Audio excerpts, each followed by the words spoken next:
ആസിഫിലേക്ക് പോവുകയാണ്. ആസിഫ്,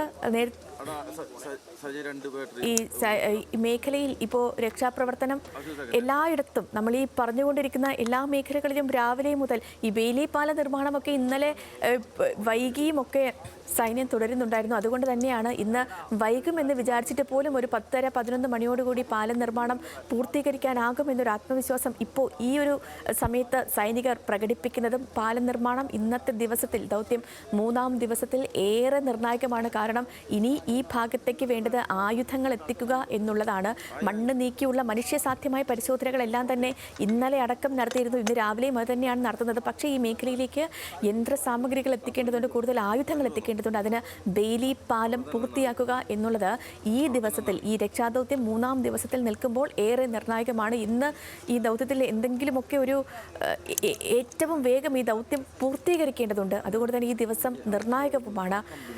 ആസിഫ്, നമ്മൾ ഈ ദുരന്ത ഭൂമിയുടെ ദൃശ്യങ്ങൾ അത് നമ്മൾ കാണുന്നുണ്ട്. അത് ആ ദൗത്യം എത്രത്തോളം ദുഷ്കരമാണ് എന്നുള്ളൊരു കാര്യം മനസ്സിലാക്കുന്നുണ്ട്. പ്രത്യേകിച്ച് ആകാശ ദൃശ്യങ്ങളടക്കം സജയിൽ ലഭ്യമാക്കുന്ന ആ ഒരു സാഹചര്യത്തിൽ അത് ഈ ഒരു ഏരിയ തന്നെ നമുക്ക് ക്ലിയർ ആണ്. ഏതൊക്കെ തരത്തിലാണ് അവിടെ ഈ ഡാമേജസ് ഉണ്ടായിരിക്കുന്നത് എന്ന്, എങ്ങനെയാണ് ആ ഒരു സ്ഥലം അത് വാഷ് ഔട്ട് ആയിരിക്കുന്നത് എന്നുള്ളൊരു കാര്യം ക്ലിയർ ആണ്, ക്രിസ്റ്റൽ ക്ലിയർ ആണ് എല്ലാവർക്കും. ഈ സ്നിഫർ ഡോഗുകൾ കൂടെ ഉണ്ട്. ഇത് ഏതെങ്കിലും തരത്തിൽ ഒരു സൂചനകളൊക്കെ ഇപ്പോൾ ലഭ്യമാക്കി തുടങ്ങിയിട്ടുണ്ടോ? തീർച്ചയായും നമുക്ക് ആ ഒരു പരിശോധനകളെല്ലാം തുടരുകയും സേതുലക്ഷ്മി, തീർച്ചയായും നമ്മൾക്ക് ആ ഒരു പരിശോധനകളെല്ലാം തുടരുകയാണ്. ഇപ്പോൾ ഈ ദുരന്ത ഭൂമിയിൽ അവശേഷിക്കുന്ന ഭാഗത്ത് നിന്ന് നമ്മൾ നിൽക്കുന്നത് അതിൻ്റെ അപ്പുറത്തേക്കുള്ള മുഴുവൻ ഭാഗവും നഷ്ടപ്പെട്ടിരിക്കുന്നു. നമുക്ക് ആ ദൃശ്യങ്ങളിലേക്ക് പോകുമ്പോൾ കാണാൻ കഴിയും. ആകെ ഇവിടെ അവശേഷിക്കുന്ന ആ ഒരു പള്ളിക്ക് തൊട്ട് താഴത്താണ് നമ്മൾ നിൽക്കുന്നത്, ഒരു ക്രൈസ്തവ ദേവാലയത്തിന് തൊട്ട് താഴത്ത്. പിന്നീട് ഇവിടെ മുതൽ ആ ഒരു ഏരിയ മുഴുവൻ ഇല്ലാതായ കാഴ്ച നമുക്ക് കാണാം. ഇപ്പോൾ ആ ഒരു ദൃശ്യങ്ങളിലേക്ക് പോയി നമുക്ക് അവിടെ രക്ഷാപ്രവർത്തനം നടത്തുന്ന ആ ഒരു പ്രദേശത്തേക്ക് പോകാം. ഇവിടെ ഉണ്ടായിരുന്ന കടകളാണ് ഈ ഒരു സമീപത്ത് തകർന്ന് കിടക്കുന്നത്. അതിൻ്റെ അപ്പുറത്ത് വീടുകൾ ഉണ്ട്, അതെല്ലാം തകർന്നു. ഈ ഒരു 2 നില കെട്ടിടം, ഇതിൽ കടകൾ മുറികളായിരുന്നു, അതിലൊരു ഹോട്ടൽ ഉണ്ടായിരുന്നു എന്ന് അടക്കം അല്പം മുമ്പ് നമ്മൾ ഇവിടെയുള്ള ഒരാൾ ചോദിച്ചപ്പോൾ അദ്ദേഹം പറയുകയുണ്ടായി. അത് ആ ഒരു ബിൽഡിംഗ് ആണ് കുറച്ചെങ്കിലും, അതിൻ്റെ പുറകുവശം മുഴുവൻ എടുത്തുകൊണ്ട് പോയിട്ടുണ്ട് ആ ദുരന്തത്തിൻ്റെ ഇതിൽ. പക്ഷേ വളരെ കുറഞ്ഞ ഒരു പ്രദേശം, അതിൻ്റെ ഒരു സൈഡ് അത് അതേപോലെ അവശേഷിക്കുന്നുണ്ട്. ബാക്കി ആ പ്രദേശം മുഴുവൻ ഈ ഒരു ദുരന്തത്തിലേക്ക്, മഞ്ഞ്, വളരെ ശക്തമായ മൂടൽമഞ്ഞ് ഈ ഒരു പ്രദേശത്ത് ഈ ഒരു രാവിലെ അനുഭവപ്പെടുന്നുണ്ട് എന്നുള്ളതാണ് ഒരു പ്രധാനപ്പെട്ട ഒരു കാര്യം. നമുക്ക് ഈ കാഴ്ച പരിധി വളരെ കുറഞ്ഞു നിൽക്കുകയാണ്. കാരണം ഇപ്പോൾ ഈ ഒരു നിമിഷം വളരെ കൂടുതൽ മഞ്ഞ്. നമുക്ക് ആ രക്ഷാപ്രവർത്തകർ നടന്നു പോകുന്ന നോക്കിയാൽ അറിയാം, നമുക്കിവിടെ നിന്ന് നോക്കിയാൽ പോലും അവരെ കാണാൻ കഴിയുന്നില്ല. തൊട്ട് ഒരു 100-150 മീറ്റർ അപ്പുറത്തേക്ക് പോലും വിസിബിലിറ്റി ഇല്ല. അങ്ങനെ പൂർണ്ണമായും കാഴ്ച മങ്ങിയ ഒരു അന്തരീക്ഷമാണ് ഇപ്പോൾ ഈ ഒരു രക്ഷാദൗത്യ ഭൂമിയിൽ നിലനിൽക്കുന്നുള്ളത്. അപ്പോൾ ഈ മൂടൽമഞ്ഞ് സ്വാഭാവികമായും അത് കുറച്ച് ദൂരത്തേക്കുള്ള രക്ഷാപ്രവർത്തനത്തെ അത് ബാധിക്കും.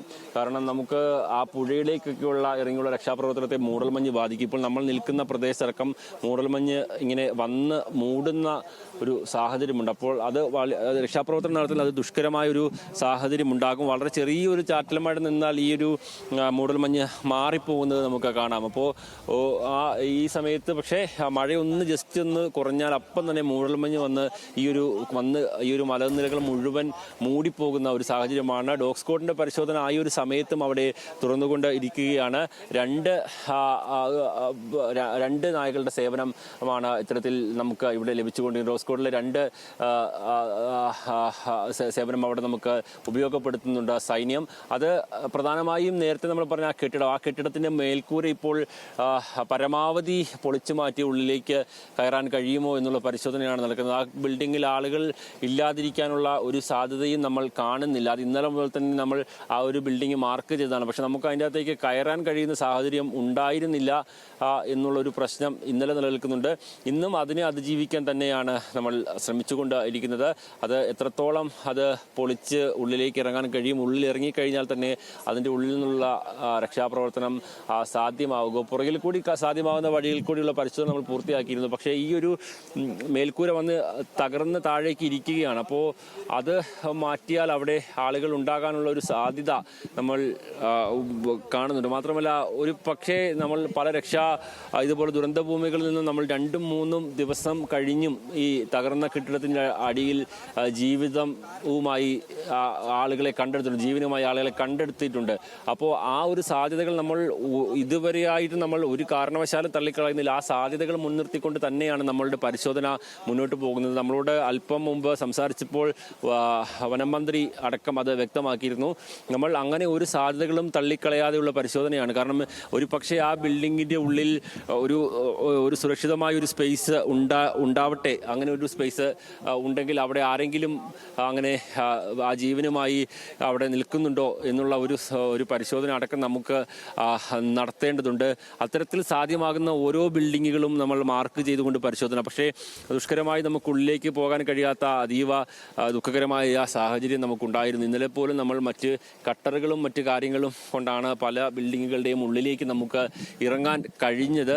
അങ്ങനെ ഉള്ള പരിശോധന നമുക്ക് ഇപ്പോഴും മണ്ണുമാന്തി യന്ത്രങ്ങൾ കൂടുതൽ ഈ ഒരു മേഖലയിൽ സജീവമാക്കാൻ കഴിഞ്ഞിട്ടില്ല. കാരണം ഈ മണ്ണുമാന്തി യന്ത്രങ്ങൾ ഈ ഒരു മേഖലയിലേക്ക് കടന്നു വരണമെങ്കിൽ പോലും അതിനും നമ്മൾ ഒരു പാത ആ മണ്ണുമാന്തി യന്ത്രങ്ങൾ കൊണ്ട് തന്നെ ഉപയോഗിക്കേണ്ടതുണ്ട്. അത് അല്പസമയത്തിന് മണ്ണുമാന്തി യന്ത്രങ്ങൾ കൂടുതൽ സജീവമാകും ഇവിടെ. പക്ഷെ അതിനു മുമ്പ് നമുക്ക് അല്ലാതെ മനുഷ്യർക്ക് തന്നെ നടത്താൻ കഴിയുന്ന ഒരു പരിശോധന, അത് ഏറ്റവും വ്യക്തമായി തന്നെ നടത്തുക എന്നുള്ളതാണ്. നമുക്ക് ആ സൈഡിൽ കൂടി ആർമി ഉദ്യോഗസ്ഥർ ഉള്ളിലേക്ക് പ്രവേശിക്കുന്നതും കാണാം. അതായത് പൊളിഞ്ഞു കിടക്കുന്ന ആ ഒരു സ്ഥലത്തിന് സമീപത്തുകൂടി ചെറിയൊരു വഴിയുണ്ടാക്കിയാണ് ആ വീടിൻ്റെ ഉള്ളിലേക്ക് പ്രവേശിക്കാൻ ഇപ്പോൾ ആ ഉദ്യോഗസ്ഥരടക്കം ശ്രമിച്ചുകൊണ്ട് ഇരിക്കുന്നത്. അങ്ങനെ സാധ്യമാകുന്ന എല്ലാ പരിശോധനകളും അവരുടെ ആയുധങ്ങളുമായി അവിടെ നിന്ന് മണ്ണും മറ്റും മാറ്റി അതിൻ്റെ സൈഡിൽ കൂടിയും ഉള്ളിലേക്ക് പ്രവേശിക്കാൻ കഴിയുമോ എന്നുള്ള കാര്യം പരിശോധിക്കുന്നുണ്ട്. അങ്ങനെ ഒരു തരത്തിലും നമ്മൾ സാധ്യമാകുന്ന എല്ലാ വഴികളിലൂടെയുള്ള പരിശോധന, അത് ഒന്നും അടഞ്ഞു പോകാതെയുള്ള പരിശോധനയാണ് അവിടെ നടന്നുകൊണ്ട് ഇരിക്കുന്നത്. എന്തായാലും ഈ മുണ്ടക്കൈ കേന്ദ്രീകരിച്ചുള്ള രക്ഷാപ്രവർത്തനം അത് കൂടുതൽ സജീവമാകുന്നുണ്ട്. മൂടൽമഞ്ഞ് നമുക്ക് തടസ്സമാകുന്നുണ്ട് എന്നുള്ളത് വാസ്തവമാണ്. പക്ഷെ നമ്മൾ അതിനെ അടക്കം അതിജീവിച്ചുകൊണ്ട് തന്നെയാണ് ഈ ഒരു പരിശോധന ഇപ്പോൾ പുരോഗമിക്കുന്നത്. നമുക്ക് ദൃശ്യങ്ങളിൽ കാണാൻ കഴിയുന്നത് പോലെ തന്നെ വളരെ ശ്രമകരമായ ഒരു ദൗത്യമാണ് ഇവിടെ തുറന്നുകൊണ്ട് ഇരിക്കുന്നത്. അത് വരുന്ന മണിക്കൂറുകളിലും സജീവമായി മുന്നോട്ട് പോകേണ്ടതുണ്ട്. നമുക്ക് പുഴയിലേക്ക് ഇറങ്ങി എല്ലായിടത്തും പരിശോധന കാര്യക്ഷമമാക്കാൻ കഴിയുന്ന സാഹചര്യം ഇപ്പോഴും ഇല്ല. കാരണം മഴ ചാറി നിൽക്കുന്ന ഒരു സാഹചര്യമുണ്ട്. ഇപ്പോൾ ഇടിഞ്ഞു പോയ കുന്നിൻ്റെ മറുകരയടക്കം ഇടിയാനുള്ള ഒരു സാധ്യത ഉണ്ട് എന്ന് ആദ്യ ദിവസം തന്നെ രക്ഷാദൗത്യത്തിൽ പങ്കെടുക്കുന്ന ആളുകൾ സൂചന നൽകുന്നുണ്ട്. അതുകൊണ്ട് നമുക്ക് ഒരു കാരണവശാലും അത്തരത്തിൽ ആഴത്തിലേക്ക്, പുഴയുടെ ആഴത്തിലേക്ക് പൂർണ്ണമായ തോതിൽ ഇറങ്ങിപ്പോയി ഉള്ള ഒരു പരിശോധന എത്രത്തോളം സാധ്യമാകും എന്നുള്ളത് നമ്മൾ നോക്കേണ്ടതുണ്ട്. പക്ഷേ സാധ്യമായ എല്ലാ പ്രദേശത്തേക്കും ഇന്നലെ പകൽ സമയങ്ങളിൽ നമ്മൾ ഇറങ്ങി പരിശോധന നടത്തിയിരുന്നു. അതിലൊന്നും ഒരു തരത്തിലും ഈ ഒരു പ്രശ്നങ്ങളുണ്ടെങ്കിൽ പോലും ആ പ്രശ്നങ്ങളെല്ലാം തരണം ചെയ്തുകൊണ്ട് തന്നെയുള്ള പരിശോധന തന്നെയാണ് ഓരോ ഘട്ടത്തിലും മുന്നോട്ട് പോകുന്നത്. ഈ രക്ഷാദൗത്യത്തിൽ പങ്കെടുക്കുന്ന ആളുകൾ ഇന്ന് 6 മണിയോടുകൂടി ഇങ്ങോട്ട് കയറി വന്ന ആളുകളാണ്. ഇന്നലെ നമ്മൾ കണ്ടതാണ്. പല ആളുകൾക്കും ഒരു 2 മണി 3 മണി ആയ സമയത്താണ് ഒരു കുപ്പി വെള്ളം പോലും കുടിക്കാൻ കഴിഞ്ഞത്. അതുപോലും നമുക്ക് ഇങ്ങോട്ട് എത്തിക്കാൻ മറ്റും നേവിയുടെ ഹെലികോപ്റ്ററിൻ്റെ മറ്റും സഹായം തേടേണ്ടി വന്നു. ഈ ഒരു പ്രാരംഭഘട്ടത്തിൽ ദുരന്തത്തിൻ്റെ തുടക്കഘട്ടത്തിലുള്ള ആ പ്രദേശത്തേക്കടക്കം നേവിയുടെ ഹെലികോപ്റ്ററിൽ ഇന്നലെ വെള്ളവും മറ്റും എത്തിച്ച് നൽകിയിരുന്നു. പക്ഷേ അത് അത്ര ഉയരത്തിൽ നിന്ന് താഴേക്ക് വന്നപ്പോൾ ആ രക്ഷാദൗത്യത്തിൽ പങ്കെടുത്ത ആളുകൾക്ക് അത് ഉപയോഗിക്കാൻ പറ്റാത്ത രീതിയിൽ അത് നശിച്ചു പോയിരുന്നു. അങ്ങനെ ആ സമയത്ത് അവിടെ കഴിയുമായിരുന്നായിരുന്നു, അത്ര ഉയരത്തിൽ നിന്ന് താഴേക്ക് ഇറക്കി കൊടുത്ത സമയത്ത്. അപ്പോൾ അങ്ങനെ എല്ലാ തരത്തിലും നമ്മൾ ചെയ്യാൻ പറ്റുന്ന എല്ലാം ചെയ്യുന്നുണ്ട്. ഈ ദുരന്തത്തിൽ രക്ഷാപ്രവർത്തനം നടത്തുന്നവർക്ക് ആവശ്യമായ സജ്ജീകരണങ്ങൾ ഏർപ്പെടുത്താൻ ഉള്ള ശ്രമങ്ങൾ എല്ലാ ഘട്ടത്തിലും ഉണ്ടാകുന്നുണ്ട്.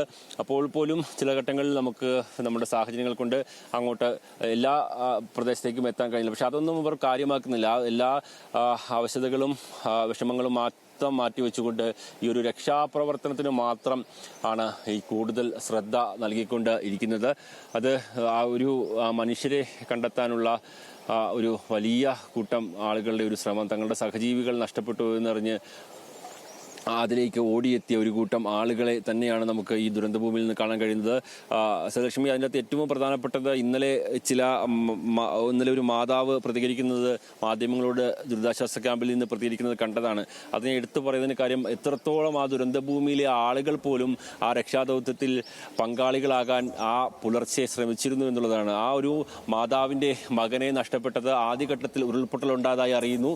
അപ്പോൾ തന്നെ ആ വീടുകൾ സുരക്ഷിതമായിരുന്നു, അവർ താമസിക്കുന്ന വീടുകൾ ആ ഘട്ടത്തിൽ സുരക്ഷിതമായിരുന്നു. അവിടെ നിന്ന് മാതാവിനെ അടക്കമുള്ളവരെ മുകളിലേക്ക് ആ മകൻ മാറ്റി, കുറച്ചുകൂടി തേയിലത്തോട്ടത്തിന്റെ ഭാഗത്തേക്ക് മുകളിലേക്ക് മാറ്റി. അതിനുശേഷം രക്ഷാപ്രവർത്തനം ചെയ്യാനായി ഇറങ്ങിപ്പോയതാണ് ആ വീട്ടിലെ ആ മകനെ പക്ഷേ തിരിച്ചു ലഭിച്ചില്ല. അടുത്ത ഉരുൾപൊട്ടൽ ഉണ്ടാവുകയും രണ്ടാമതുണ്ടായ അതിഭീകരമായ ഉരുൾപൊട്ടലിൽ ആ രക്ഷാപ്രവർത്തനത്തിന് പോയ ആ മകനെയും നഷ്ടപ്പെട്ടു. അതിന് സമാനമായ നിരവധി ആളുകൾ ആ ഒരു രക്ഷാദൗത്യ ഭൂമിയിൽ ഉണ്ടാകും എന്ന് നമുക്ക് ഉറപ്പാണ്. പക്ഷേ ആ ഒരു മാതാവിൻ്റെ പ്രതികരണം നമ്മൾ ഇന്നലെ കേട്ടതുകൊണ്ട് ആ ഒരു അവസ്ഥയിലുള്ള നിരവധി ആളുകൾ ആ ഒരു രക്ഷാദൗത്യത്തിന് ആദ്യഘട്ടത്തിൽ ഉണ്ടായ ദുരന്തത്തിന് പിന്നാലെ ആ രക്ഷാദൗത്യത്തിന് ആ ഭൂമിയിൽ നിന്ന് തന്നെ ആ ഒരു പ്രദേശത്തേക്ക് പോയിട്ടുണ്ട്. ആ ഘട്ടത്തിൽ രണ്ടാം ഘട്ട ദുരന്തം ഉണ്ടാവുകയും അതിൽ അവർ ഇരകളാക്കപ്പെടുകയും ചെയ്തു എന്നുള്ളതാണ് ഏറ്റവും പ്രധാനപ്പെട്ടത്. അങ്ങനെ ദുരന്തമുഖത്ത് രക്ഷാദൗത്യത്തിൽ പങ്കാളികളാകാൻ ഈ ഒരു പ്രദേശത്തുണ്ടായ ആളുകൾ എല്ലാ ഘട്ടത്തിലും സജീവമായി നിന്നിട്ടുണ്ട്. തങ്ങളുടെ പ്രിയപ്പെട്ടവരെ നഷ്ടപ്പെട്ട ആളുകൾ പോലും മറ്റുള്ളവരെ തേടിയുള്ള ഈ ഒരു യാത്രയിൽ ഇന്നലെ സജീവമായി ഇറങ്ങുന്നത് നമ്മൾ കണ്ടതാണ്. ഏതായാലും ആ രക്ഷാദൗത്യം ഇങ്ങനെ തുടർന്നുകൊണ്ടേയിരിക്കുകയാണ്. ഇനി വരുന്ന മണിക്കൂറുകളിലും ആ ഒരു ദൗത്യം നമുക്ക് പൂർണ്ണമായ തോതിൽ മുന്നോട്ട് കൊണ്ടുപോകുന്നുണ്ട്. നമുക്ക് കൂടുതൽ ശുഭകരമായ വാർത്തകൾ തന്നെ ലഭിക്കുമെന്നാണ് നമുക്ക് പ്രതീക്ഷ. ഈ ഒരു തകർന്ന അവശിഷ്ടങ്ങൾക്കിടയിലും ജീവനും കയ്യിലേന്തി കുറേ ആളുകളെയെങ്കിലും നമുക്ക് കണ്ടെത്താൻ കഴിയണം.